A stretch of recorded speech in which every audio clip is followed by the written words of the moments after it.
sadi mon ko toli ala inde mon yettore mudum ya fodon retardi moƴƴano ko sadi mon ko sadi sendite moƴƴa yewtere nden ko sadi anen hadi en woni ya foto moƴƴano a 10 000 et quelques wonnoɓe darde live no 20h enfin de gandi ko 20h30 woyi ɗoyɗen 21h05 jonna on exactement ko nder wonno darde live on nani 11 wonde lance de waleykum salam. Mais il y a de très bonnes raisons. Il y a de très bonnes raisons. Wa barakatuh. 14 100 personnes. On était très nombreux. Non kala on mo tawata bernde mudum ko hoyi dum. No woni émotif. E mana hino hawja. 14 100 personnes. Yes waray. O live do no ko ndar live on nani. Tanatu nder do dey. Merci à vous pour cette confiance. Ko welatama ngano mi yewtata wala jande woni ko waddon don haysi non hande ko en daddu tun haysi hande na hande ko alati sappo e joyi hande ko talawasi burete yanyude hedori joni balde didi fuddorde joni ko didi de do ka yetto jallo ben ko balde didi joni didi ka toppe didi pet e jakka ko divero do falno wide sino faljude do tobbere aranari den ko yiwdon do bombodon ko eno don do fingol lawol bisikiri ma dingira lannale an jondo makan honno jangol tawata hande do ko dum wona e gollitirede kadrebe jeyabe fuuta wonbe hikkinde yeso tiidi an joni gol iwali do dum be woni e wallitorde o mamadi fi hon dum ko mamadi hani lamade jallobe jalay do fuuta no hani mo do la woni faljirde wallitade fi hon dum yewten fi ɗum hollugol on ko mboyri no ñappale maɓɓe 15 makan honno asewe hawrita ka diver 15 mars yuɓɓidiren ɗum ɗo 2020 kon ka axe ande to nonde a ñande mi fiifi no pette ɗo min ni wiyete ɗon sansi yo accu no wayru ɗo merci beaucoup balde bole ara sakite mo e yewtere nde no mi wiiri non ko tawata sukaɓe ɓen wiwɓe ɓen ino ɗo kamɓe wo woni ɓe faami non e ino kadi manipulation wi yewtere nde ɓe waɗi ɗon nden mi suutana en ɗon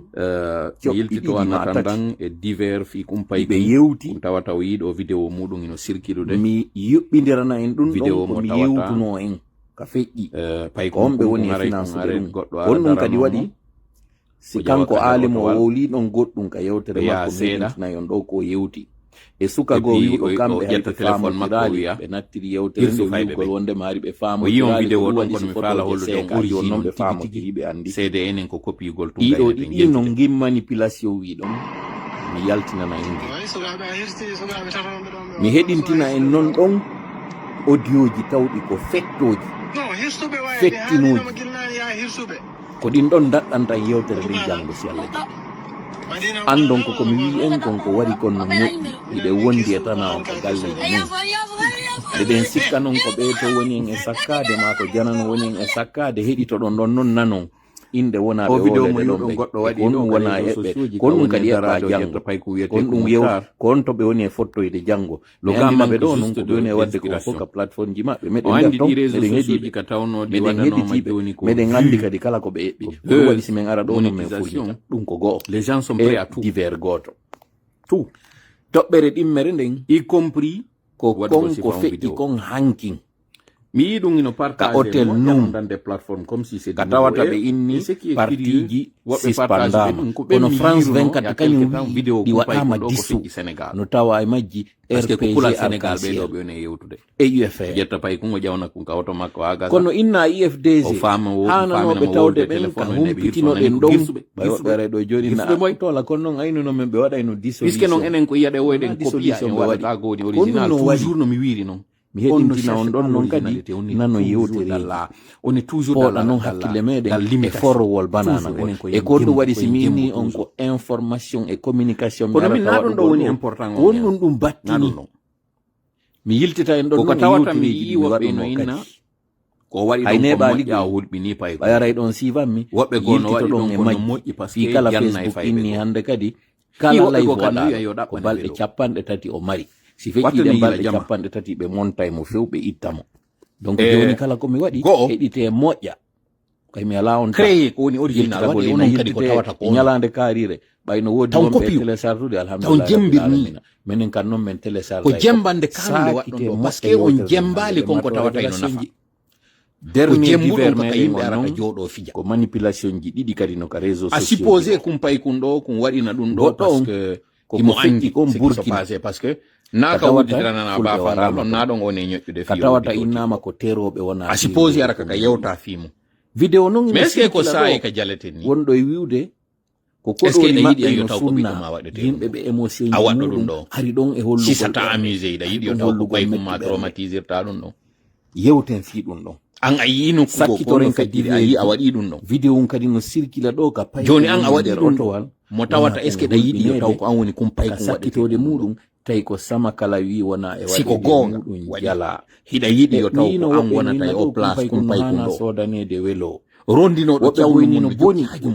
ma odo ati do wadde on pay kungu no inni naboran tippino yala yeso da harami separi ngara hewtinde hande do kum pay kum bobo kun tawata kum manda to dum non ha nyande konko tawata hida yidi tawgol ko an wona tay place odo dum e jango konno hida yidi sana fuudo ala taw biddo ma wadete dum do hino to wombe jamfaade da yidi biddo ko to ma biddo jaajama kabine ma wade sifa no to wombe jamfaade be ayida konno tawiri ka hodo mabbe tigi yonon piske dum do partage wadama jalnori e mo wombe kadi woni en wobbe tayino modeji din ko hande no woni tawbe no kirdi do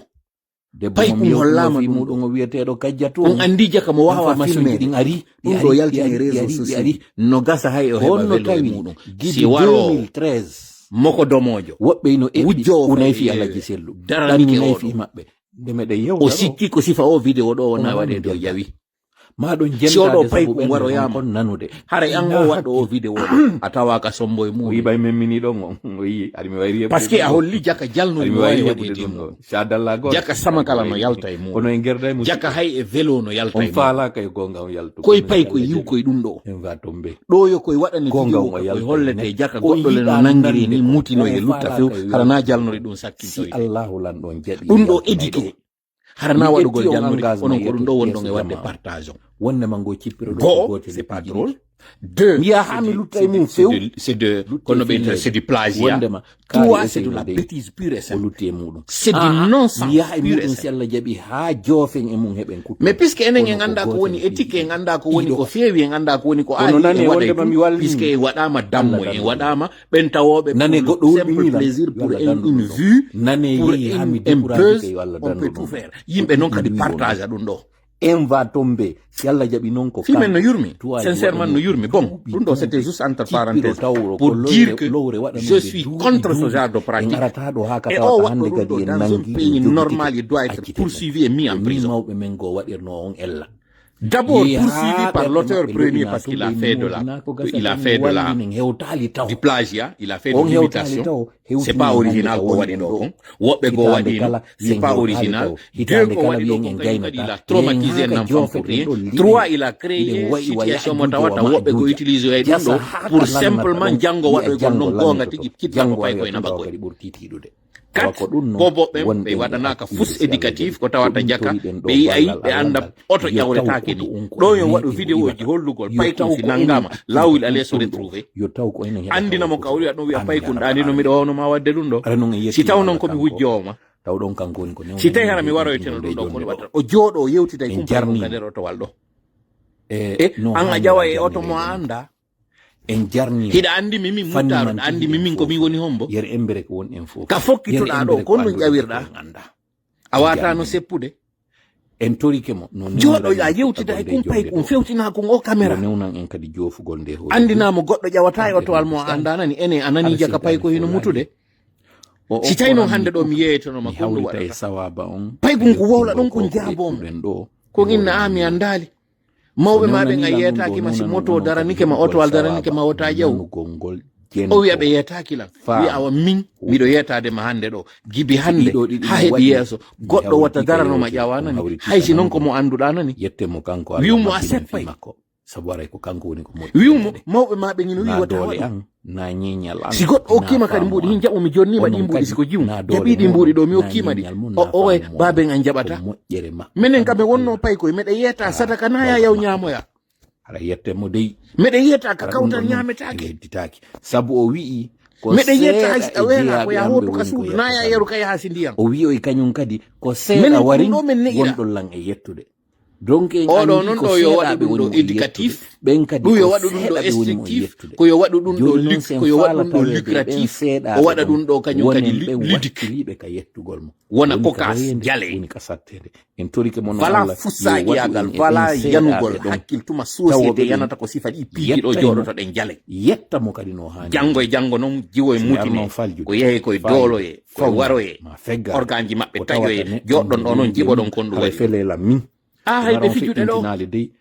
comme par hasard fureji no yiitede nder otoje joni noon ɓay haray ko en walli onon on posaɗi hoore mum question sketchi ala ka waɗede fijo fayɓe janne ɗum ɗo kala konko ali ta taƴitu laawol makko ma jaɓitalma jungo gon taƴitti manani wota janano fottu e maɗa jonna ma mbuɗi jaɓa wota o jonne bombo jaɓa nani hay si ɓe yinnima ko sadaka wota jaɓu nani wonon onon kadi wonɓe wota goɗɗo nodde e suudu muɗum wiya naatiɗo ndara nin ɗo goɗɗo uddita nin goɗɗuma wota jaɓumanteji ka tawata mo motoru si daranke ma yini jaro mi naɓore wota o ƴawnani ma ɗum ɗon uddita e mo otowal hay siko ngal fiime na ngal fiime hay so ɗa reni yoɓɓe ta ƴawnani hay si noon a yi pay koye go nder wota ƴawnani ko satti ɗiɗi wo noddu kadi faabo wiu kaari daranikela noddu faabo nodda ganɗo ho'u faabo e makko jama on ara nangamkikalajo honɗum o daranima sabu ado en ari kanko mo wooda ɗum ɗo no kadi Allah yo wonu ha ñande immintinoy ɗum ɗo vulgarise ko ɗum ɗo hano ɗo partage kono fussaaki yagal joni noon so woni ganɗo woni mawɗo kono woni bonɗo konti geri wo fiwata mono no o société meɗen tawa ko ma mono biya no yimɓe tawɓe d'ailleurs des responsables no partage jonna ɗum audience makko sinaka bimbi mari golle go ka bimbiji aten non joni ka seedi ma onno nanen ko onno de yimɓe fi muɗum bone makko en to wi non kanko Allah wiwnoɗo on objectif on ko 3 contre 1 a heɓata doole e hoore maɓɓe yo waɗu en e ɓe jiyaɓe CNRD fewndo ɓe watno kudeta ɓe faminan ko kudeta meɗen enen ɓemmi ɓe hammi taw ka oraɗomo ka jonde meɗen ɗo ɓe geriɗo alaji non kalama selluɗi makko o inni mo FNDC hikkaniɓe yeeso yeeyede communauté international on fof négociani ɗo ɗo kadi comme par hasard Allah fahin o waɗaɗo ɗo évaluation o waɗana en message mo ɓe waɗi on ka médiaji ko wiwgol le principal opposant tawno ɗon hankin ko victime parti makko on waɗama en observation o autorisama waɗugol golle makko ɗe tawno ɓen hankin ko kamɓe wonno bureau kamɓe parti maɓɓe waɗama disu o message ɗo ɓe waɗi ka reportage mo nan ɗo nane ɗo on vidéo France 24 ko ɗum ɗo woni alors que no réalité on ko fenande mo RFI waɗi ɓe jonnama 45 jours ka tawnoɓe hanano ka jonnede fus ka wiyano ɗon min boykoti point barre on passe à autre chose ɓe greyi ɓe waɗi taw distance entre force vive on UFDG considérama comme tan le parti traite tawɗo men fof ɓen haldi men négociata e maɓɓe ɓe reconnaissataɓe UFDG kañum cadre ɓe muɗum ɓen yeehi négocie di e maɓɓe jonni ɓe wondema kañum waɗay hoore mum a règle ɗum ɗo waɗi première pièce première ɗum ɗon koko woni waɗude Burkina na hande fu deuxième erreur fuɗɗino ke neeɓi ɓe nodditi mala kadi maali ɓe nodditi Diaw Balde ɓe nodditi ɓe yewtidi joni noon kon ɗum waɗi si ɗen fuɗɗorde taw ɓe waɗaniɓe engagement wi'i kañum sotenay transition wonno yeera yeeso sabu ñande ɓen yiideteno e muɗum ka conseil des ministres ɓe sowdi kañum kadi wonɓe UFR disidamɓe wonɓe RPG disidamɓe are men gollan ɗo noon CD on ko o noon sali wallitade ɓe UFDG kañum muutinoke yaltini UFDG kañum gayni négocié o noon sali tawtude ɓay noon onon on wi'i ɗon hooli alpha ɗon hooli sidia han joni ko ɓaawo ɓeɗo wonoto jooɗe ɗo menen e selluɓe gaynino famote technique mo ɓe waɗano en on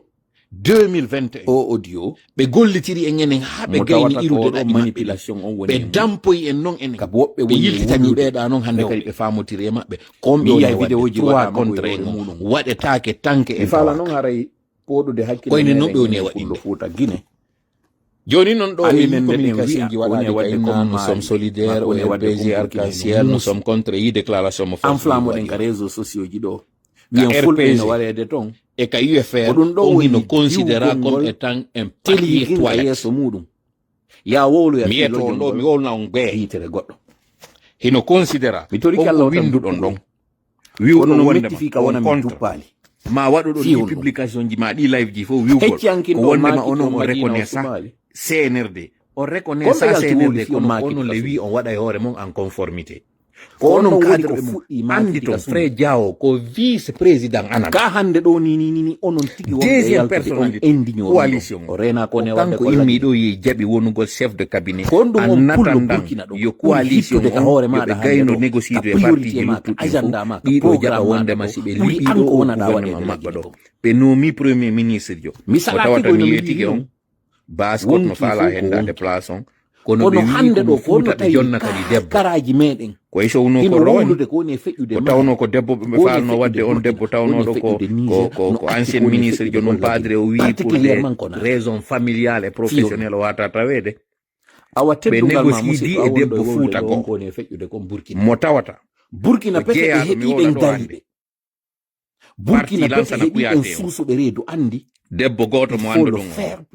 be yewti di parce que wobe anno landi lange ene ko mama kani na haja mama kani fu haja mama kani ele fidèle ka wonno kambe be yimmike na haja mama kani haysi hande do haja zalika warede sabu yewti da e mumbe mabbe imma lansana ko yate kambe be distance e mabbe seeda e yi ko fe'i ko yo on don famotire ko originaire jo fuuta kabe ari kono ko tawdo ko koti be kambe woni be wada odo wona premier ministre kombe wadi do la Guinée bendo bete be imike jalika to balde ino anda fuudaki kambe be ngandi non ko madame Kaba mi sikki woni madame ko modi makko sikko Kabajo sinami fayo ko madame Kaba mi do reaction jino wada ko odo be négocier de mudum Boko Haram anka si tawi nanto ndiraka kono odo yala yanande hausa don andi non mi yetike on cadre jo au contraire warinsi a yewtidi no négocier de won kanyum kadi wombe ni yo tawsi bawuli dirnama on don waray o jonne welduno poste ministériel sartanobe lan oto non de moindre tawdo kanyum kadi ko yiwdon ko mi pul wadi o kambe ko be ibudo fi travaux publics no be ndari raynolan on ministère don be jonne mo super pouvoir on à la fois pullo kambe be ministre délégué kala ko yeti pullo mais au niveau kala ko yeti pullo di haraw tawete mo moja mi wolata inde makko do mais vous saurez ce qui dans les jours à venir on gouvernement mo tawbe ko tuaregbe ko tawbe ko fulbe joni non andi ko berber mi woni wadande on révélation wona yanane ko yon andu piège mali ko pullo wona mo UFDG nada e mu Burkina ko pullo wona en fop ande do are jodaki ko pullo wona meden do ha gayna latade parce que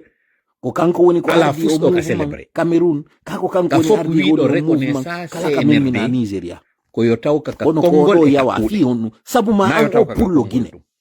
se wi on le reconnaît pas hanki lano yawini yo goto e mabbe yaw holli wonde ma tawai jamfaade ma do ne wadde do ko an holli ko mbudi din hikki CNRD yeti ko an holli wonde ma ko ndotturi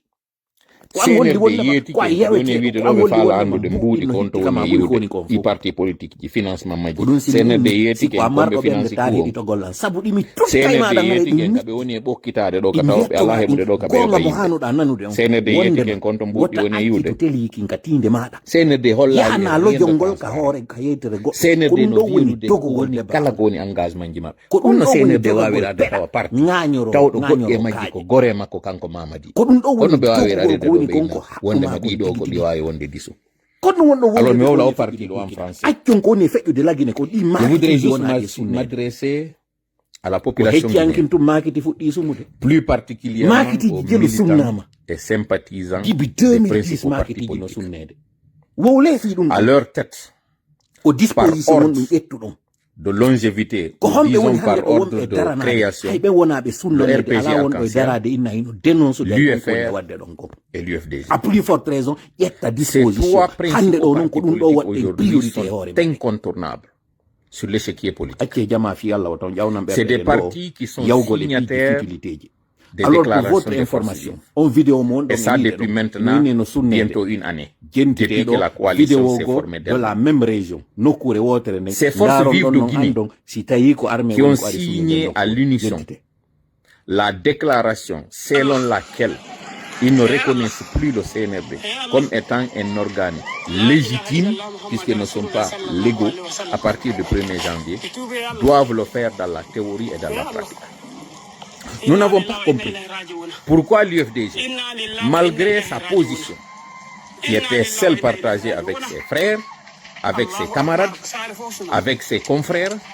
dans la lutte, que l'UFDG décide d'aller demander un sursis sans consulter ses camarades.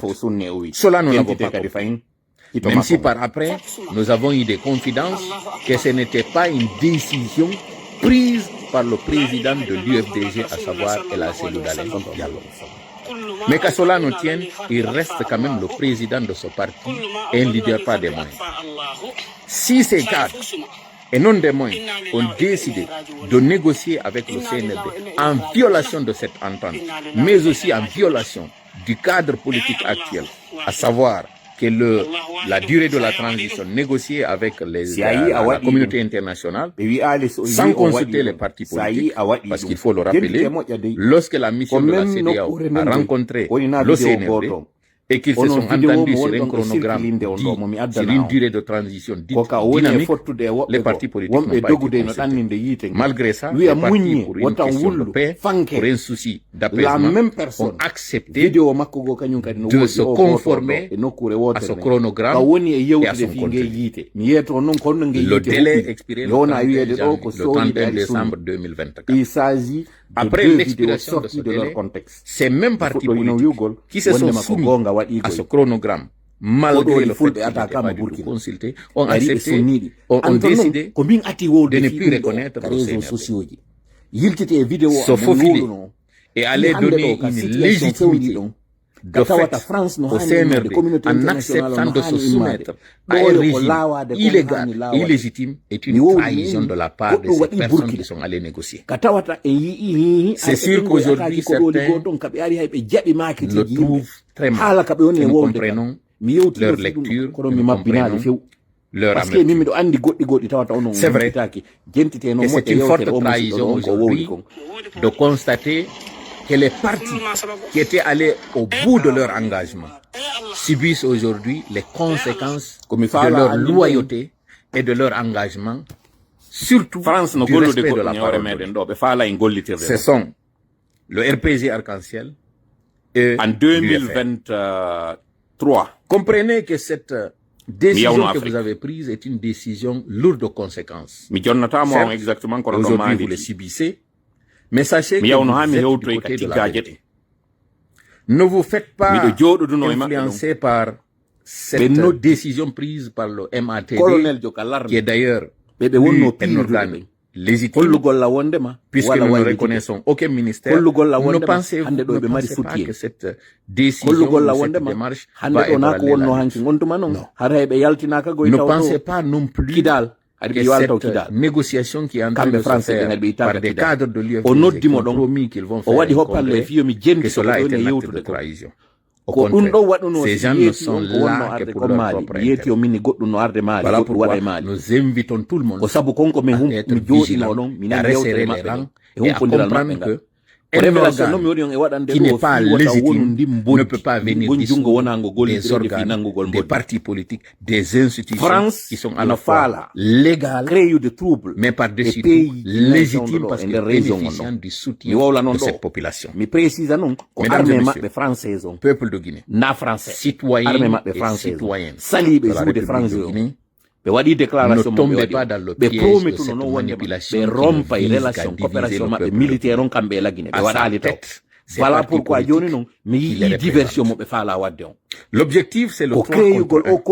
L'objectif, c'est de couper la relation entre les leaders et leur base. L'objectif, c'est de diviser pour régner. L'objectif, c'est de faire en sorte que le jour des élections, qui certes ne se tiendront pas cette année, que le jour de ces élections, qu'aucun parti politique ne soit en mesure de fédérer. L'objectif du CNRD, c'est de casser l'élan patriotique. L'objectif du CNRD, c'est de créer une dizaine. L'objectif du CNRD, c'est de faire en sorte qu'il n'y ait qu'une seule force, celle de la baïonnette. Cet objectif, nous devons l'empêcher. Comment devons-nous faire? La manipulation consiste à faire croire à l'opinion que l'UFDG a trahi. Alors qui sommes-nous pour rester nous aussi sans participer à ce gâteau? C'est ça l'objectif. Alors, ces personnes qui sont en train d'agir au nom du RPG ne sont pas en train d'agir au nom du RPG. Voilà pourquoi nous avons beaucoup aimé cette déclaration que nous vous invitons à parce que na on woni sisi en principal ko divers won en yewtude do fi mono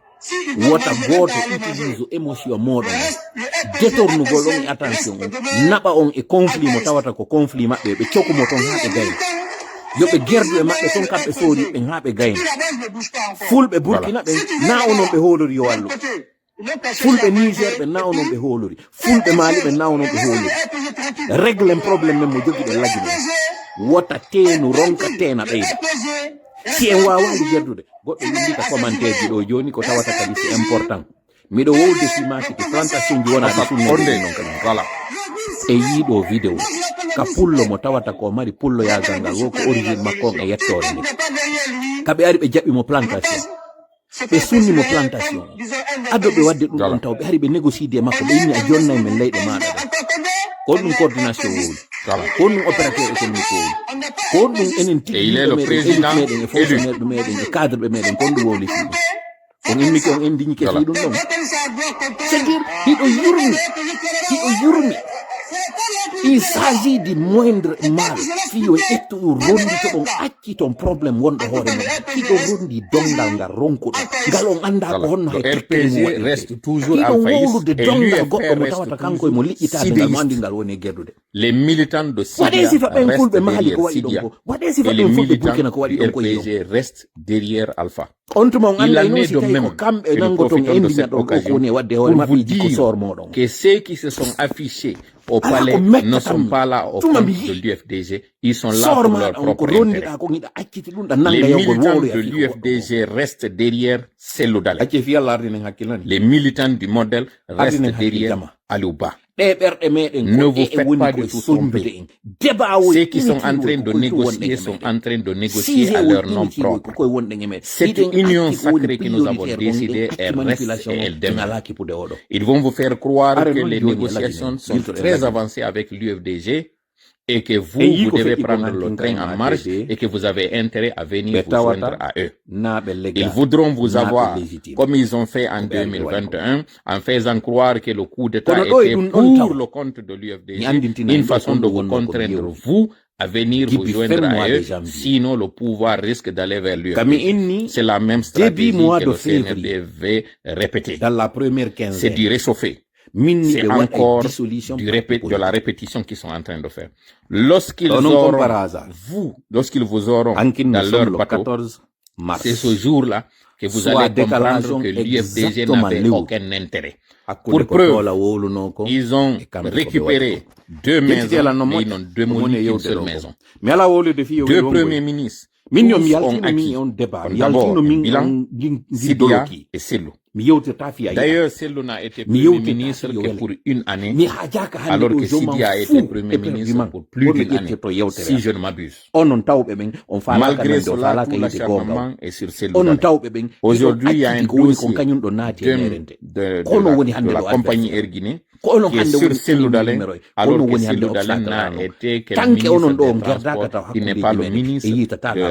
de l'économie. Il n'était pas le ministre des Finances, il n'était pas le ministre du budget. Il n'a pas encaissé D'ailleurs,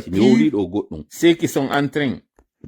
d'estimer que ce dossier Erguiné était un dossier de corruption sont en train même de vouloir donner des postes ministériels à ceux-là qui étaient plus proches du dossier, en tout cas en matière de transaction. Elhadj Mamadou Sylla, qui a été l'acheteur de cet avion, n'a pas vu son parti politique menacé. Il a été autorisé d'exercer. Il est en train de vivre librement avec lui. Aujourd'hui, ils sont en train de s'acharner sur Cellou Dalein. Tout cela, c'est pour vous montrer que ceux qui vous font croire que l'UFDG a quelque chose à gagner avec le CNRD, ce n'est pas le cas, c'est un mensonge. Au contraire, d'ailleurs, l'objectif, c'est d'organiser un congrès au cours duquel le président Cellou ne sera pas du tout autorisé à candidater. Ils vont trouver des moyens pour illégitimer, pour rejeter sa candidature, pour que Ousmane Gawal, qui est le client de CNRD, soit l'unique candidat le jour de ce congrès. Et comme ça, il y aura une cohue, il y aura une débandade, il y aura une déchirure, et c'est à ce jour-là que le parti sera dissous, parce qu'il y a eu des irrégularités, parce qu'il y a eu, nous le souhaitons pas, des cas de mort, au cours du congrès, comme ce qui s'était passé au siège, le journaliste feu, à son âme, Kula Diallo, ils vont dire que le parti était récidiviste. Le jour du congrès, il y a eu des bagarres, il y a eu des blessés, il y a eu des morts, parce que les militants de l'UFDG ne permettront pas à ce que Ousmane Gawa soit candidat à plus forte raison qu'il soit l'élu de l'UFDG. Mais puisqu'ils ont décidé de trouver un moyen pour dire qu'il avait été d'ailleurs exclu par cette décision, ils l'ont. La Marana Petit, Ousmane Gawa avait fait une déclaration, un document signé par un huissier pour dire qu'ils ont exclu Loudalin de l'UFDG. Ils vont utiliser ce document le jour du congrès. Et deuxièmement, ils vont venir avec un cabinet d'avocats pour dire que les candidats doivent être tous sur place et que si Sellou n'est pas là, sa candidature est invalidée. Ils vont trouver des moyens le jour du congrès pour que Sellou ne soit pas du tout le candidat de l'UFDG. Donc, à l'intention de ceux qui sont cadres de l'UFDG, sachez que cette procédure, c'est un piège qu'on vous a tendu. Vous avez ces 45 jours organisé, et le jour de cette organisation, c'est des deux choses. L'une, soit il y a bagarre, et c'est cette bagarre qui va entraîner la dissolution du parti, comme ils auront dissous le RPG, comme ils auront dissous le RPG, mais ils ont commencé d'abord par la suspension de ces partis, une question de voir le terrain, de tâter la température, voir que rien ne s'est passé. Surtout qu'ils ont vu ces derniers jours la contestation qu'il y a eu sur l'axe. Ils ont compris que la résistance est encore là. Les militants de l'UFDG, c'est d'ailleurs ce qui les a encore. Sinon, c'était tous les trois partis qui devaient être suspendus. L'UFDG n'allait pas être autorisé. Mais pour deux raisons, on l'a fait sursis. La première raison, c'est pour permettre à Ousmane Gawa d'aller au bout de sa mission, qui est celle de détruire l'UFDG. La deuxième, voyant la contestation, voyant l'opposition, voyant la farouche détermination des jeunes qui sont au niveau de l'axe, ils se sont dit, si nous suspendons ou nous dissolvons le parti, ça va entraîner une manifestation, ça va entraîner une résistance, et au mois de Ramadan, on n'a pas besoin de ça. Voilà pourquoi ils ont séparé l'UFDG des autres partis. Mais l'objectif reste le même, c'est la dissolution de ces trois partis. Voilà pourquoi la journaliste a donné un titre dans lequel on dit des partis dissous, dont le RPG du principal de l'ancien président, des partis suspendus et un parti dont on a permis de continuer, donc des partis qu'on a permis de continuer, donc l'UFDG. Ce n'est pas fait par hasard, ce n'est pas une erreur qui s'est glissée, c'est une information qui circulait déjà pour ceux qui avaient l'information que la dissolution de ces partis, en tout cas les signataires de la déclaration de manifestation le 6 janvier, tous les signataires et ça reste en vigueur. Seulement qu'ils ont voulu aller pas à pas, obtenir l'adhésion de quelques cadres de ces partis pour former le gouvernement qui est une imposition de la communauté internationale, ce gouvernement d'union nationale, afin qu'il puisse permettre le glissement du calendrier, afin qu'il puisse permettre la prolongation de la transition. C'est la condition que la communauté internationale a imposée au CNRD. Mais le CNRD, au lieu d'être franc dans sa démarche, en parlant avec les leaders, ils ont préféré parler avec des dissidents de ces partis, des cadres manipulés pour les inclure dans ce prochain gouvernement. Et comme j'ai dit encore une fois, je répète, ce gouvernement, c'est un gouvernement fantoche où ce sont des cadres véreux qui en feront leur entrée, une façon de légitimer le CNRD, mais ils vont dissoudre tous ces partis-là parce que ces partis sont signataires de la déclaration de manifestation le 6 janvier. L'objectif reste le même, ça n'a pas changé. Soyons donc tous vigilants et sachez que nous ne reconnaissons pas le CNRD à partir du 1er janvier. Toute déclaration, toute décision, tout acte pris par une institution de la transition et de nul et de non-effet. Voilà. waɗi hande kadi ko option makko kanko usiti ka wona gollitirede ko waɗugol ko mon e wowlande ɗo ko non ɓe warrata mo non médiaji étranger ji no wodi woni complice e muɗum no wodi médiaji go tawɗi faminana en enen tigi wondema ko ɗone wadde ko ɗo reportage jaɓen mo kañum wallitoɗen ɓe France 24 yiltitoyo noon hande kadi ɓe dampo ɗum onon ɗo tigi o congrès mo ɗon mi yiide waɗi reportage on e kon ɗum kamɓe ɓe wowti ko tawata ko na noon woni tigi ko feƴƴiri jentiteɗo Joachim Baba Minimono ko yewti ko mi anda si tawi audio on ino ɗo kono mi faala rayi on heɗito ɗo yewtere ɗo yo mi arta e nde yewtere ɗo jentiteɗo o ko feƴƴi kon ka axe ka manipulaɓe yewti information mo tawata mi wowlani noon wondema e ɓe heɓi waɗugol carnaval ka hoore axe wat yeeti o mini ɗe mi waɗani o introduction ɗo ɗen ɓe woni adorde ko parce que journaliste on employé terme ha ɗum ɗon feƴƴi ɓe yiltitoy to ɓe waɗoya carnaval ka axe jonon jentiteɗo ko kanko tigi aalimu a wowli konko mi wowli ɗon fi muɗum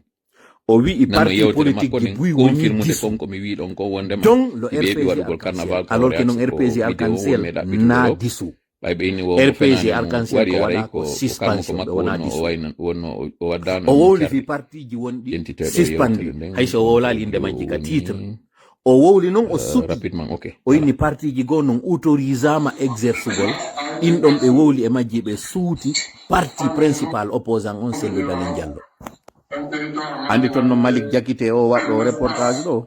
ko ɗo kadi waɗuno o e reportage fewdo wannoɗen journée ville morton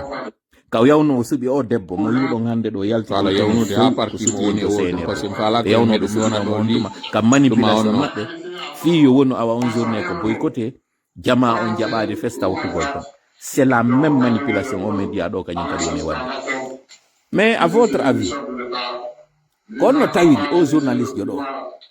e reporter jo makko wonɗo sur place tawnoɓe ɓe fof hari ɓe ka nder salle ko ɗum ɓe employini terme on ɓe inni RPG woni disu fiyon posé mon hoore mon on question moƴƴam fi jonnugol on seedeji ko mi andinno on ko wondema décision initiale ka o changea c'est à la dernière minute dissolution parti ji ɗin à la dernière minute ɓe change mi yiltito noon komi wiwno nanen kon ko première quinzaine parce que l'information c'était ça ko ɓe décaliri wo ko un mois jour pour jour fi on ɗum noon ɓe décalini ɗum jentite ɗo noon ko moni waɗande révélation ji ɗin kon c'est vrai ko wonɗa ɗo kon vous avez évolué ko ɓe waɗani par fond changement no mi wiri on noon wowli noon ɗo mininama woni financude koko woni feƴƴude par ce que noon toola yalti wowlino ɗum ɗo faut changement waɗi woni mamadi ko complice tan on tawana mois de février hande kadi annoncé woni ɓe finance ɓe naɓi mois de mars go fi on ɗum noon ɓe waɗali ɗimmel muɗum ɗin baylo baya parce que décision mo ɓe uno waɗugo ngol so waɗanoma harana e nder mo boni ha o wiyeteɗo jama on yaltanaɓe minni ko jamburi ana jamburi a woni kamaɓe ko suumaye hara jama on seytani Mamma Diallo innayno huma mo ɓe intaw jama on ina woodi ka hilno e Mamadou Mamadi Diallo on Sénégal maga ono Sierra Leone ko ji ça c'était le plan kon ɗon waɗano fiyo tawti ko non woni jammore makko kono ko Sanusi woni inde information on ay jonnama média ko non wiyete andunoɓe humpiti ko ɗo woni ɓe finance puisque noon mo andi ka quartier makko yimɓe ɓen no andimo o henndino ke kanko o yiɗa kañum kadi yo sukaɓe ɓen ɗon waɗu manifestation ka quartier makko par ce que mo andi ka quartier makko ɗo mamadi yiɗaka arrêté wiwno mi andina on ɗon otowal oyangal otowal padre ngal kamɓe ɓe hooli hoɗɗi ko yewta makko Land Cruiser woni continuité windigongal ngal e muɗum waɗi o information ji ɗo président de la république de Guinée numéro 1 ka ko numéro 2 4 makko véhicule de commandement makko en terme de réputation image maɓɓe kono ɓe wawi accirde sifa o erreur o feƴƴa présentation maɓɓe waɗi blende on ɓe RPG Arc-en-Ciel woni disu ngal waɗano total loss c'est à dire kay ngal boni ngal lani ko yimɓe considérer ngal ou dans un tawano ngal éclairage gouvernement ɗo ko erreur ngal tawano ka yeeyade ɗan ko kanko ƴetti ngal otowal yaadimo ngal otowal adno ka cour makko information fenande mo cour makko baylo baya RPG Arc-en-Ciel miɗo andi foppiɗi ɗi o woni e wadde ko observe ko suspension ɓe waɗa fi honɗum o yara ngal non e ko min mapini mi ko parce que non seulement be yeyali mo ngal kangal Mamadi Bay ko jatigi makko ƴettu okki mo ngal pour talle auto wangal garage gouvernement ngo woni ko jeyi tawata mi faala yon o wattino ngal humpitino ke wattino ngal no jindude andi ton non frère ilo ɗum ɗo fof Sanusi ko fi andu ha on to ko wonda wadde ko fop no moƴƴano jonnon kañum alimo ɗo inni wondema ko fom propre ɓe waɗi c'est pas vrai na fom maɓɓe tama propre ko ɗo woni finance de fiyon ɗum non woni finance de kentite o audio ɗo ono wonbe wadde commentaire ji e fi ko yon ando ha on to tana meɗen wonko on to wondude ngema kentiteɗo moƴƴa pooɗe noppi ɓe suspendi 28 parti politique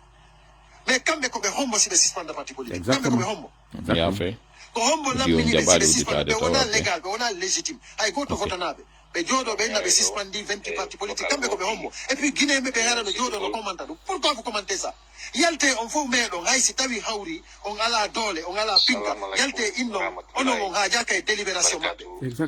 on haajaka si ɓe faala eɓe watto to UFDG c'est pas notre problème ɗum waɗi koye bimbisi mi wowli mi inni leydi ko état de droit ala justice ala sifa Aliou Ba en no sokka ko honno sokki Aliou Ba na ko ɓayi ɗen andi sari ala ko honto billo Ba e fonike men nge woni c'est parce que hiɗen andi ko kamɓe jogiiɓe ɓe salir reconnaisse ɗe ɗum enen noon guineɓe ɓe foppi ɗen andi hande Aliou Ba sakite moƴƴa imo soka kono en fof meɗen iɗen andi Aliou ko moko Ba Aliou Ba ko moko Ba hande o ɓurtu wonde moko Ba e nder leydi Laguiné Aliou Ba ɓurtu wonde une grande personnalité e nder leydi Laguiné mais attention ɓe ko ɓe hombo si ɓe inna ɗo yoɓe suspandi UFDG sur réserve ɓe wawi wadde activité ji maɓɓe ɗin mais ça ne va pas chez vous samedi passé ɗo minen min waɗi assemblée amen o mais attention so yewno kaɓe jogui pinka o inni wonde mo waray men ɓe waɗa ko wiɗon ko la aduna o fof no suti ko nous sommes en otage sakite moƴƴa yewtere hoore amen on wawata yaltinde ko woni ga ko on wawata vous ne pouvez pas dire même la délégation les délégations de ces partis là ne devraient même pas participer à ça voilà moi j'ai pas apprécié le fait que c'est pas normal ils sont qui pour convoquer des gens ils ne sont pas légitimes voilà waɗane lanka commentaire ɗo wonde ɗum maki on sumi mi yiltito yodi on ɗo mone wolde ɗo ko moƴƴa inde wowlade ɗo fi muɗum ɓen inde hoɗo wowlago par ce que il faut wowlen ɓe omo mone wolde ɗo Mama Diallo mi yettinoke on rôle on ne peut pas dire mo jouyi on ado coup d'état on rôle mo jouyi on kadi après coup d'état on dañande mi yaltimi wowli ɗo hande ɗo miɗo wowlude o cadre de présenté ɗo namanin ka joni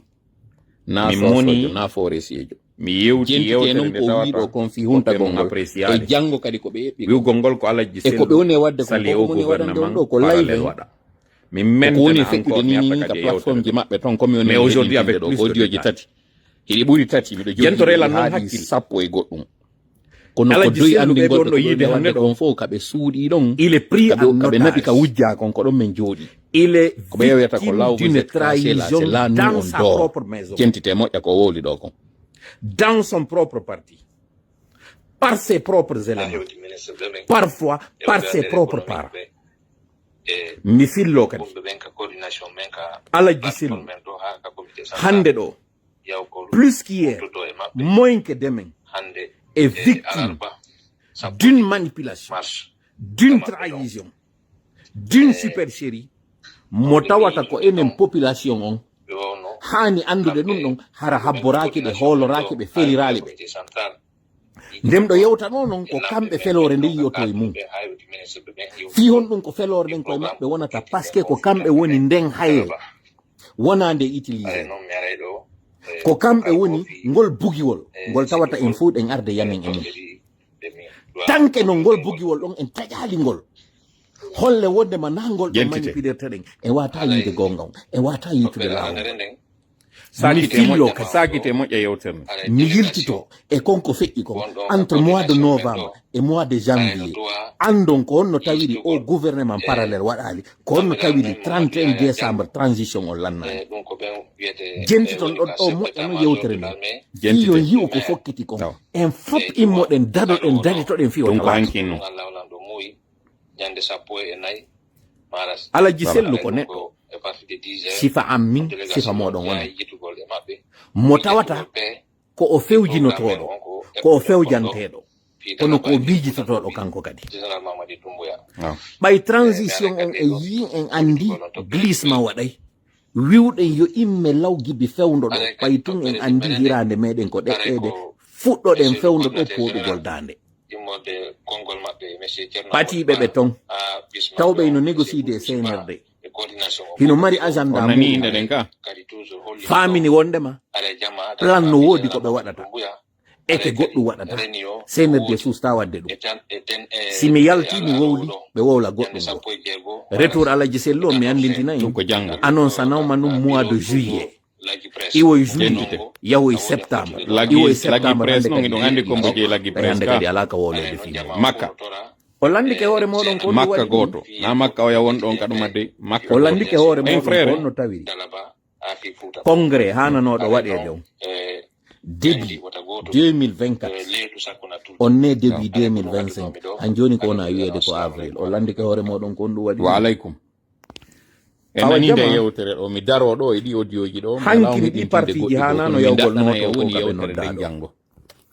yo noon ka yewtere makko ɗo ko piiji nayi mi fala partiji ɗen fof haldino à l'unisson ino hikki e majji yeeso Aliou Ba ko ɗum waɗi Aliou Ba si naadiraka kaso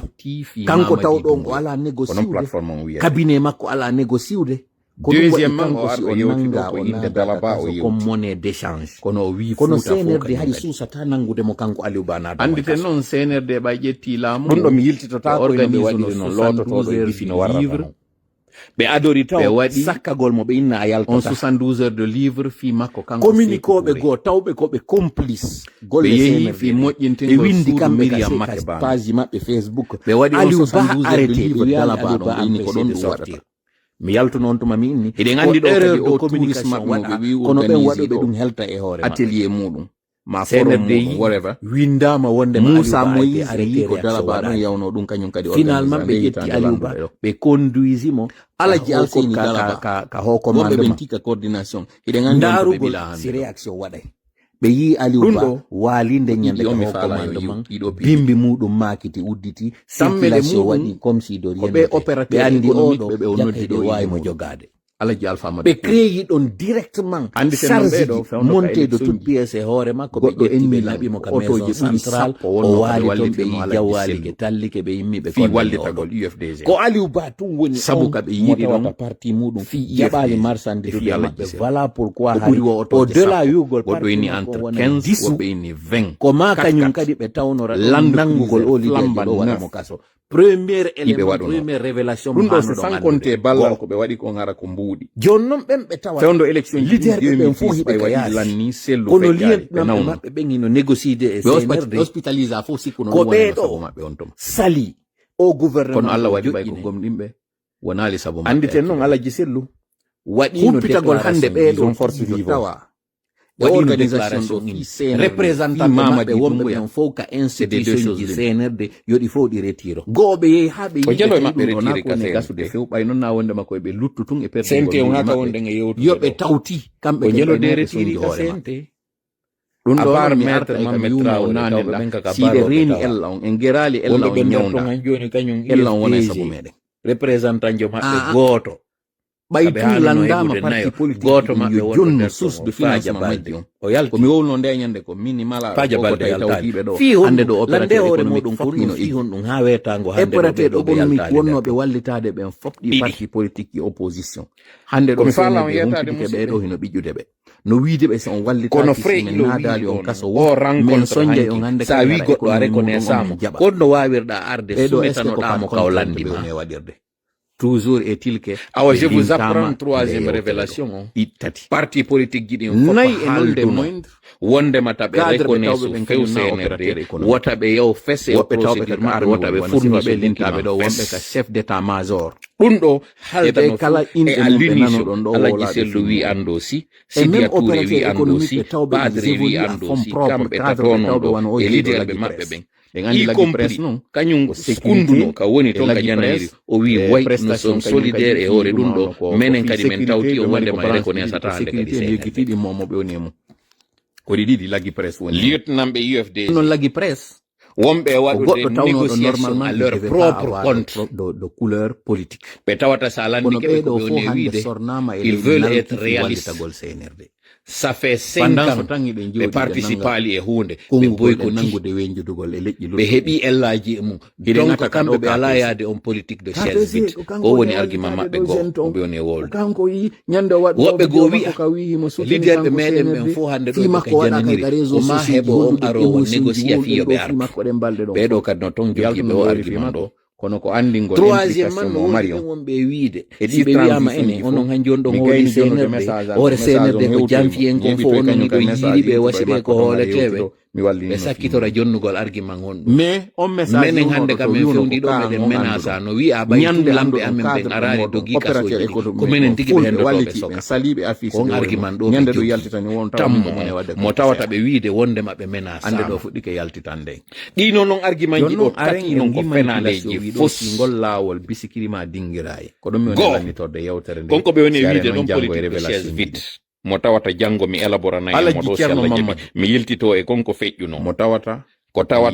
wonnano ka prison rôle mo goɗɗo o jouno mo tawata ko hande wonɗen daɗɗude ko waɗuno ko yiyon noon andon ko honno kabine alaji sellon hari ko infiltré gibi 2019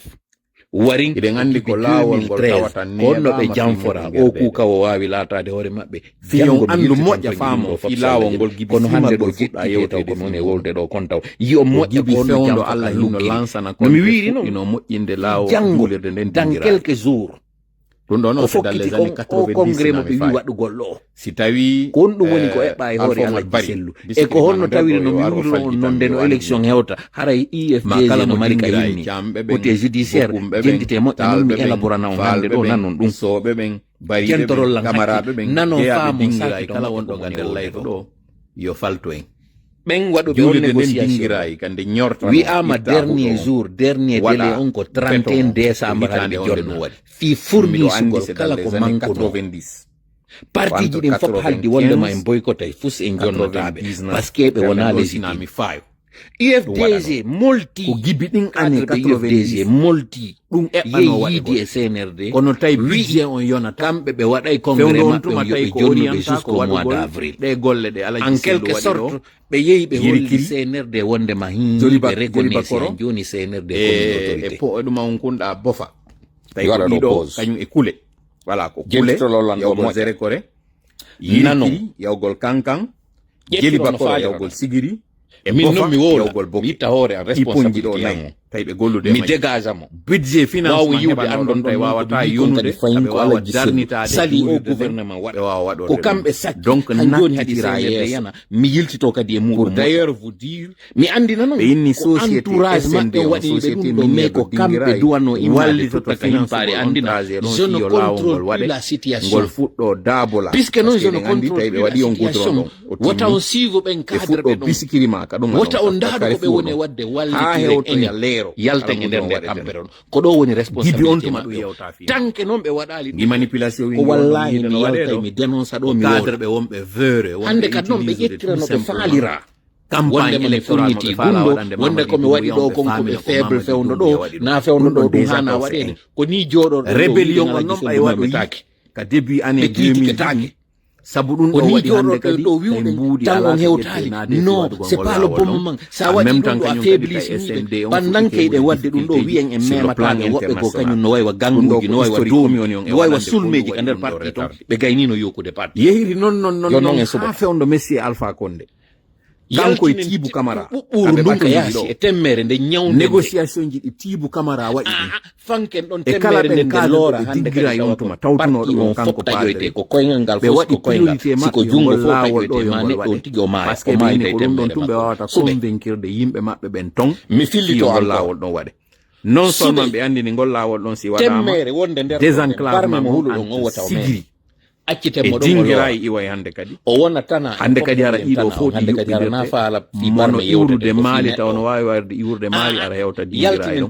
iwrira dingirayi ɗo kadi hamma fara ñawde nde ɗum ɗo fof ɓe convaincre mo kanko paade min noon min tola dossier on waɗa minen ka frappe hari no étudier min suɓike si kudeta on waɗano ko kanko paade tawgo ko fuɗɗinongo waɗayno 1950 quelque chose hande ɗo noon ɓe ari tabitani en ɓe woni heɓude hande ɗo ka wonɗon e wullande ɗo utilise mo fi waɗa maali e ko nanditi e mum ko ɗum aren non joni o image mo wonɗon sous une autre forme mo tawata eɗen andi mawɓe meɗen yeetinoke en ko honno leydi ndi laamorano iɗen suuti ɗum ɗo hande fi neɗɗo gooto wiyen nden temmere nde memetake ko billahi ɗum waɗata mi fillo acceɗo mi waɗa image mi waɓiti mi janggay mo ka woni ɗon ko ɗo mi fanka ka live yiwgol an ɗo alors que non mi wawi mo janggude ara ko mi tigi il est mortel il est faillible il a ses faiblesses il a ses limites fi ɓay o neɗɗo no yiɗa wi'e tana wonɗo takko makko e bonnere nde nde wowletake ɗum ɗo wuttengu few min ko ini alhamdulillahi wonɗo wonon kañum kadi yiɗa ɗum ɗo ma salo ɗum ɗo aña ɗum ɗo min mi yaltani wowla ceerno mamadou ba ɓe immiɓe yehi négociide e CNRD wonnoɗo journaliste ko intérêt maɓɓe ɓe négocie na intérêt meɗen enen mojobere parti politique seede muɗum o noon jifa makko ɓay tun hari décidanoma ɗi parti ji ɗo wande kadi waɗede disu mi yetike on hari pimpong no waɗude hakko makko kanko Ousou Zagalo e ardiɗo MATD on o wi sa waɗi o parti ɗo disu hande kadi hara min mi ala kami min mi lora ko yo yaw ha hewto leero on watamo wadde disu mi gaynal to golle plus de 100 km sina mi fayi miɗo andi goy c'est vrai ko ɗum ɗon fala ko yaltinande ɗum ɗo ko parce que ɓe mari tourné kono profiten o occasion ɗo miɗo mari plan go kañum kay mo tawata nafa en kañum ma ɗum no woni on plan jusqu'au 22 Alpha Boubacar jentite moƴƴande inde ɗo parce que na ɗum ɗo woni Alpha Boubacar le plus important ko wonɗon e wiide ɗo fop hande ɗo o parti no heɓude tanaji ko no tawa muɗum o neɗɗo wiyeteɗo ɗo Alpha Boubacar mo tawata janggo noon mi yiltatan to en preuve alade fewndo ɗo ko waɗi fewndo kañum gibi anduɗon o yi leyɗe porto o hooti lagi ko waɗi kon UFDG mo tawata on mi ha hewti hande ɗo e ko eɓɓi waɗugol ngol kadi e gi manipulation wi gi ceerno mamadou woni e wadde ɗo fingol lawol ɗum ɗo fof mi Mamadou Abdoulaye waɗa live on heɓi ɗo en heɓi 55 minutes yettina ɗo tinna gando wonnoɗo ɗon on rencontre waɗɗo on ka pale Mamadou Abdoulaye o ɗo noon sinami fayi deux choses iɗen andi Mamadou Abdoulaye komo ɗa ko IFDG juuf on komo wonno ko négocida e muɗum fiyo o wiyeteɗo noon ɗo Fredia balde ɗo fof on critique ko tawi konko chef de cabinet o waɗa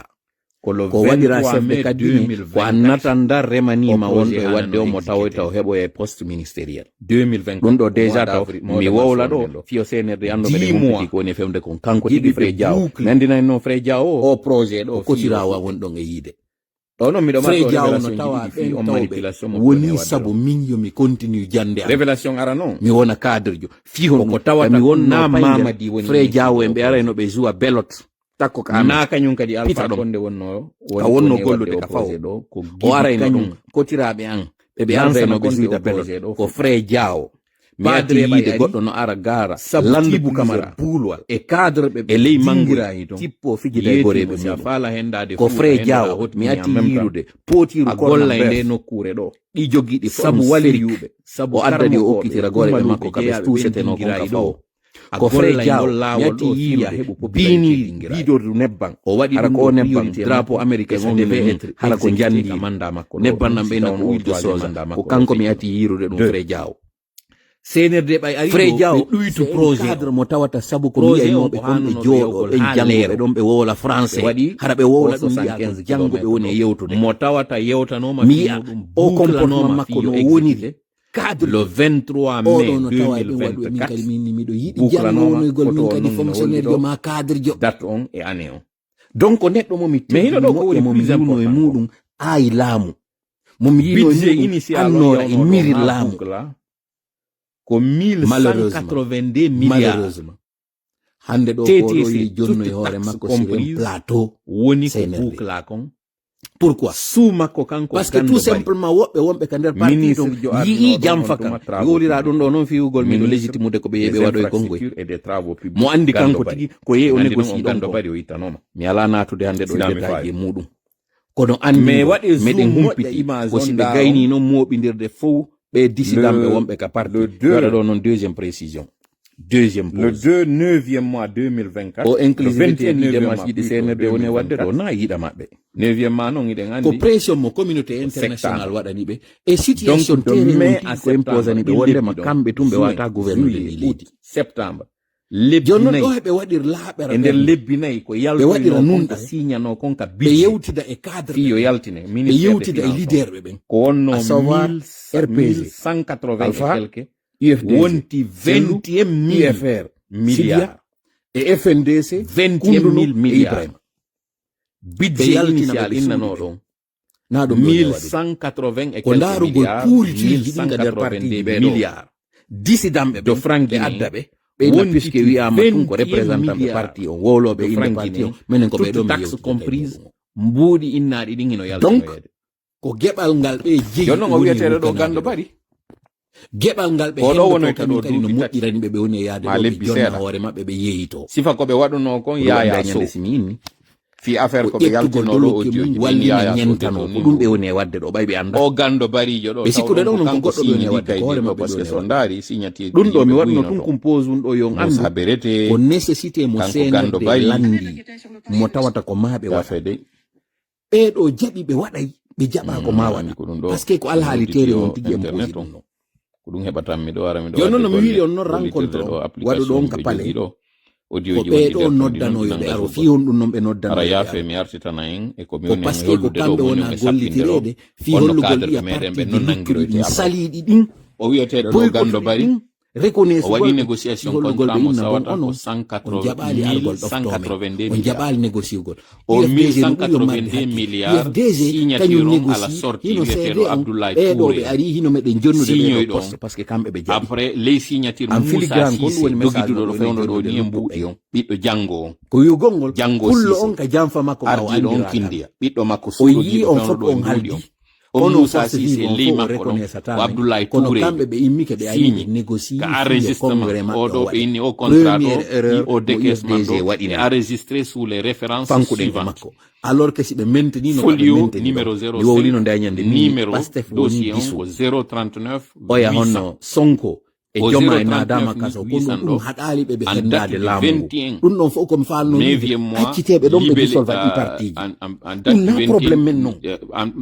na ɗum kañum montant on plutôt kamɓe jonni en 21 milliards kamɓe kadi jattanta en légitimité joni de ina 21 milliards plutôt kono imma gongol yaha jonnaɓe o légitimité on jonni e ko falano kon à savoir waɗugol on kane boɗɗiji maɓɓe ɓe heɓanoɓe communiqué ka médiaji ɗo ɓe inna bon ɓe wawi dissolvude kaari ɓe wawi repésude kaari ɓe wawi accude kaari 4 mais au finish ko on ɗum de franc luttuɓen fof hande ɗo nanuɓe o média ɗo ko wowli ko wondema IRPG suspendama kono ɓe gueride ɗo woɓɓe go nani RPG waɗama montant on plutôt kano fiyo ɓeɗo fof ina en joɗoto ɗo haaɗi partiji meɗan ni ne accakede o contrat yeggiten page wonno kan tourné mo few enen négociide maɓɓe 1182 milliards ko onno ɗiɗo noon hande kadi ko ɗum ɗo woni objectif kaɓe vise ha tawi hande kadi ko 21 milliards wona cadre ɓe tawɓe ɓen han joni no wi koɓe alpha no waɗino e wiɓe ɓen han joni koɓe sidaiste hawe kango hande ɗo ko ɗiɗo wona wonde ɗum ɗo fof gonɗumi falam yettade ono wona ɗo fontirede ɗum ɗo ɓeɗo tigi faminane on wondema o projet ko wona ɗo exécutede hoore meɗen eke ko giggol moɗon hande kadi ko ni ɓe trompi gotina yawgol tawtoya inna en senda ɗo gato ko ina foti jango en sendaymo révélation voilà l'objectif vidé ka audioji maɓɓe kamɓe ɗi no ɓeɗo noon ari hande kadi gonga on ɗon kamɓe ɓe heeɓi koɓe falano kon 3 contraire on ɓe rétablissde mo gibi 2 immoyo noon ɓe dampa hande kadi noon UFD kono noon ɓe dampirta on ella mo tawata ko on ella ɓuuri woɗɗi jentite noon o parti ɗo ko ɗo kañum kadi siɓe wattana lay muɗum ko ɗo kañum kadi ko ɗo medarnode live on ko ɗo waɗi si hande ɗo laamu deuxième partie mo mi artata noon ɗum ɗo woni ɗi révélation ji fof ko janggo si Allah jaɓi mi artata e muɗum mi ñoggino yewtere nden mi yiltito ɓen tawoɓe ko joni ɓe ampi ɓe tawti en ɗo go'o mi andina en ko woni feƴƴude kon ka plateforme ji ka tawata ko fuuta wo fottifi général Mamadi Doumbouya ko manipulation e arna ko wona waɗede nane mi yetiki en ka audioji ɗo ko feƴƴi kon ɗo le 12 makiti on ko sumi ko mercredi ino wetude jeudi makiti on o sumi sumugol makko noon on makiti ɗon hari hanki moɗon ɓe fotti nokkugo kaɓe inni ɓe yaade ɓe hunto ko ɗum waɗi si ñande alkamsa on ɗo yo yewte fi makiti ko sumi opérateur économique ɓe fop gaynama ɗanninede cadre ɓe fop gaynama ɗanninede fop ko woni kippude fewndo ɗo fi muɗum ko fiino Mamadi manipulera nde o en wowlo fi ko woni sumude Burkina ko wona sunnede koɗoli yimɓe wona waɗede wowlen fi makitiji men ko wona sunnede komɓe woni sunnude ɗum plantation ji fulɓe ko wona sunnede baskot ɗo komɓe woni sunnude ɗum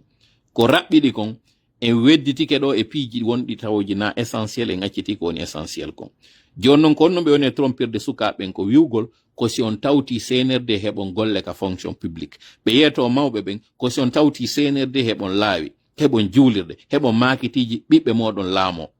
ɓe yeeto woɓɓe goo wonde ɗo on yii ka CNRD gibi arnoɗo laawol ngol dinguira ngo wonɗon yiide ɗo tawno ngol neeɓi ngol waɗaka kanko Mamadi mo waɗude ngol mi andina noon na golle makko e ko fenande kadi mbuuɗi ala fi muɗum fi waɗugol ɗen golle kaka détournement ji waɗe kaka ɓe waɗa ɗo pose de pierre ɓe heɓa image ji nden ñande ɓe filmoyay on ɗon ɓe holloya on pose de première pierre ɗo ɓaytun o yaggali ko feƴƴi kon entre labe maali ka tawata ɗon o yimɓe ka sonjiɗo ceeɗu ngun ɗo ka tawata ko nduggu woni e irde otoje ɗen nduggu na dey loope ko nduggu woni e irde otoje ɗen kaɓe manipiluno on ɗo rowani men yeeti on mayni koye tappale ɓe woni on hoolanoki men ɗo noon kamɓe ko image ɓe woni e ɗaɓɓude ɓe heɓino image ji ɗin labe cadre ɓe e sage ɓe labe ɓen à leur tête ɓe anduɗon ɓen fulɓe fuuta caangel alpha bakar e nanduɓe maɓɓe hikkani ɓe yeeso ɗo ni contre alaji sellu kala noon ka yewtuɗen fi alaji sellu yiɗuɗon año ɗon ko pullo fuuta ko alaji sellu wona yananede kono na alaji sellu woni cible maɓɓe on no woniri noon ko Aliou Ba wona yananede kono na Aliou Ba woni cible o ko kala tawɗo no wowlude ngal ɗengal ngal mi woni wowlude ɗo hande o pullo fuuta ko an wona sakkede wota heɓu ɓuttu wota heɓu laamu wota heɓu jaawu wota heɓu teddungal ko ɓuɓɓe fuuta ɓen noon tigi wona utiliside stratégie on ko la même ni Burkina ardiɗo armée on ɓe wonɓe yawde ɗo wara yimɓe ko Moussa Diallo o wiyete ko remplacer noon kañum kadi ko yette barijo o remplacer ka poste makko ɗon mi yeggiti inde makko nen ko honno bari on ɗo wiyeteno ko on o remplacer toujours ko pullo ɓe hikkinta yeeso contre pullo ɓe andi on stratégie ɗon enen fulɓe ɓen ɗe weɗi manipulde ha feƴƴiti ɓe andi en yi'ay mo meɗen on no waɗe tana enen si tawi tun hiɗen daɗi en ha jaka sino ko honno tawirta ɗi audio ji ɗo janngo son écouti ɗi révélation ji ɗin mari ɗo on tama e hunduko on ngalɗa yi on tawon alaji sellu hande ɗo sino yiɗi hoore muɗum jentitono menen ɓe wonɓe wolande ɓe ɗo ko ɓe yiɗa nande kon ko ɓe faalaka kon onon kadi marɓe ɗo ɓerɗe sikki ko contre maɓɓe min woni on jentitono men mi andina on o congrès mo ɓe woni e waɗude ɗo mo ɓe fokkintini 45 jours ɓe jonni UFDG sous une pression ɓe anda ɓe gaynidi e UFDG ha gasa ko ɗum waɗi so ɓe jonni ɓeeɗa double on 45 jours ɓeeɗa jonna 90 jours ɗin 90 jours ji ɗon c'est pas pour rien kamɓe ɓe heɓi double ko UFDG jonnako andi ton noon UFDG no jogi avantage e hoore maɓɓe ko tawata kon kamɓe ɓe inna yo ɓe exerce fi hon ɗum ko an ka taw ɓe fuɗɗoro taw wiwgol aw ɓe suspandi parti on au bout de 45 jours compteur on fokkitana ɓe ɗon kamɓe ɓeya nde no timmoya 45 jours ji heddaniɗe ɓeya ɗin ɓe inna finalement ɓe fop ɓe wawa respectude donc par conséquent ɓe fop e nder on 90 jours ɗon ɓe fop ɓe waɗa ɓe dissolution jonno waɗe noon calcul moɗon on 90 jours à partir de hier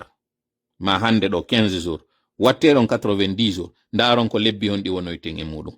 fewɗo ni ɗe mois de mars avril mai juin na 6e mois référendum on ko innano naka premier trimestre élection ji ɗin na mois de juin ɗi hanono fuɗɗade juillet août ka tawi ɗi parti ji ɗo hande kadi hunde waɗaka na hewto e ndungu zagalo wolno fi muɗum on juillet e août iɗen andi ko fewno ka ndiyan saƴata élection ina wawi organisade fewno ndungu ko woni on e wolande kon o fenagoy o falja ɓe feeta ko bon cop bad cop ɓe woni on e waɗude koye hakkille moɗon ɗen ɓe woni e fijirde ko ni ɓe waɗiri en kadi 2024 ɗo jooɗi ɗon wedditiɗon ɗon toujours ɓe waɗiri en ɗo wa dammol ko yaltinte kon ka ɓaawo hoggo ñaama huɗo ñallal ngal fop hoota naata ka nder dingira wala tutude ko ñamuno kon ñaama ɗum ɗo janngo kañum kadi lo même train ɓe commence ko ɗum ɓe woni en e waddude ɗo ko tan on ɓe woni e juude hoore muɗum tan ƴininoɓe ɗo ɓe heɓata sursis 2025 ɗo ɓe heɓino ɓe fijidira e moɗon ɗo kala wonɗo e wadde ɗo ɗi démarche ji ɗi négociation ji c'est des taupes c'est des gens qui sont en train de jouer le jeu de la mouvance hande ɗo noon mi jonnata inɗe hedditi ɓen ka nder parti to négocie ɓe ɗum ɗo mi falaka jonnude ɗo inɗe goye hande acce noon ande rencontre ji ɗi wadduɗon ɗin e CNRD fop meɗen humpiti frene jamfa ko wonɗon e wadde kan acce mi falaka e wonu sombo ko min woni e bonnude o parti ɗo alors que na bonnugol parti o mi woni parce que si mi wowli onon dow mi heddi ɗi nder ton faminɓe ɓen ɗo yiɗon négociude faminɓe ɗon ɗo wadde congrès ɗon andi pasa on yewtidino e usu jiga si alaji en présentali goɗɗo à sa place ɓe wi ko kamɓe présentoy to on hoolori ko alaji sellu hewtoyte nden ñande ɗon ɓe invalida e candidature alaji sellu on ko kanko usu zagalo par défaut wonoyta l'unique candidat ko wawoy ɗon ko opposé yagol fiwata congrès on waɗu guere waɗa nder ton ɓe suspenda parti on pour les 45 jours heddi ɗin ɗon ɓe addoya décision on ɗum ɗon ko si wonki so laaligoye nden ñande ton ko si bononda jano waɗali nden ñande goy si bononda waɗi ko nden ñande ɗon ɓe waɗata dissolution ɓeya hendo noon kañum kadi 45 jours ɗi ɓe hollata ɓe ɗon ɓe nawyi ko mi waɗi kon UFDG so waɗali ko mi wi kon onon déjà kon suspandi onon koye men waɗu tun kon seɓitiɓe déjà koye men duñi on tun ko ɗum ɗo ɓe woni utilisirde ko ɗum waɗi o formule mo on ɗon e yide ɗo 45 pour les uns 90 pour les autres entre temps ɗin 90 jours ji ɗon haray ɗi puusi en natoyi mois de juin élection wawatake waɗede nder ndungu juin juillet août en wawata waɗoyde élection en wawata waɗoyde campagne ji fewndo on tuma CNRD heɓi kañum haray ko faala kon hande kadi ɓe inna en ko tuma nde ndungu ngul lanni si élection waɗoye ɗum ɗon kañum kadi hara ko si tawi wowlama fi muɗum sina ɗum 2025 on ɗo ce n'est pas une année électorale ɗum ɗo mi wowla ɗum fof nana fof anda no mi furñitirno ko feƴƴi kon non mi wowla ɗo CNRD nana anda plan maɓɓe on fof meɗen joggimo onon kadi jama on ka yaasi nanon andon ko ɗum ɗo woni ko ɓe eɓɓi kon sikkugol ɗo on négociide e CNRD ha hendo ɗon ko faala ɗon wonɓe faminande ɗo Alaji Sellu wonde maɓe négociide fiyo Alaji Sellu wawa artude fiyo Alaji Sellu wawa wonde candidat kono Alaji Sellu invalidire ɓe wawata wonoyde candidat ñande congrès on ɓe utilise e piiji tati fi wata Alaji Sellu wawa wonde candidat go ɓe utilise ko tawata kon ɓe to ngandi décision de justice annulino taw exclusion makko on kanko gawal ɓe inna gawal donc artiti kanko jigawal o artiti ɓay non tungimo ma responsabilité ka nder parti o exclino Alaji Sellu o yino on décision mo few inano ko décision wonɗo ridicule aux yeux de la justice o wona ridicule o utilise e on ndeññande fiwugol ngol Alaji Sellu n'est plus membre du parti go ɗum ɗon wonoya contre ka oɗa inano kon kañum kadi ka exclu yewtere nde waɗo e ɗon fiwoygol ok joni ko makko kon annilama joni ko ɓeyɗa kon kañum kadi yo annile fiyoɓe fof ɓe compétition première étape deuxième étape maɓɓe on ɓe inna candidat ɓe ɓen fof koye taw ko ɓe présent ñande congrès on Alaji Sellu ala ɗolle 2 troisièmement o utilise ko tawit kon deux convocation de justice no hoore maɓɓe o utilise oya o vidéo circule noɗo ɗo intelligence artificielle fi innugol ngol ka en terme d'éthique Alaji Sellu wona ɓe mara éthique fi présentagol ɗum ɗon noon mi humpitike debbo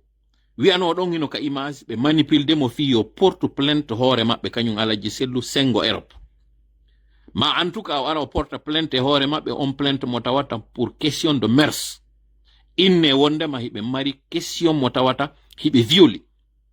ma ɓe tawa e konko tawata hiɗen andi fi debbo on porte ko ɓen fijirta si innama tun goɗɗo eno waɗi sifa ɗin ɗon piiji en tout cas o heɓay dow ɗi maniére ji ɗi tawirta nden ñande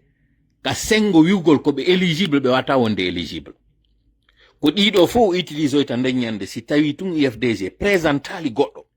ko dartododo e makko mo tawata si innama hande kadi ok ɓay tun Alaji Sellu présentotako ko on ɗon awa joni men présentata ko par défaut hay si onon o yiɗoyamo ko innoyte puisque présentiɓe ɓen ko kanko tun e Alaji Sellu présentoy donc par défaut élimination challengère jo makko on waɗi hande kadi ko kanko wata feƴƴoyde représentant ɓe MATD wonɓe ɓen ndeññande ɗon ɓe valida ɗum ɗon comme étant ko kanko Usu Jigawal woni candidat jo woni ardiɗo parti UFDG on yiɗon añon salo ɗon kala ko waɗoy to ndeññande ɗo guere on waɗo e hoore ɗum ɗon ɓe innoye joni noon par conséquence ɓe suspendu awa parti on sabu ko tawata kon o wawali organise de congrès makko on si ɓe suspendimo ɗon o tawtoyi hande kadi ɓeya suspenda ɓen ɗon ɗum ɗo ko si wonki so laali sifa ko waɗano kon ka Kakula Diallo si wonki soli ko ndeññande ɗon ɓe waɗata décision on wondema parti o woni disu kanko Usu Jiga o memmina parti makko on mi wowlana en ɗum ɗo moƴƴa nanon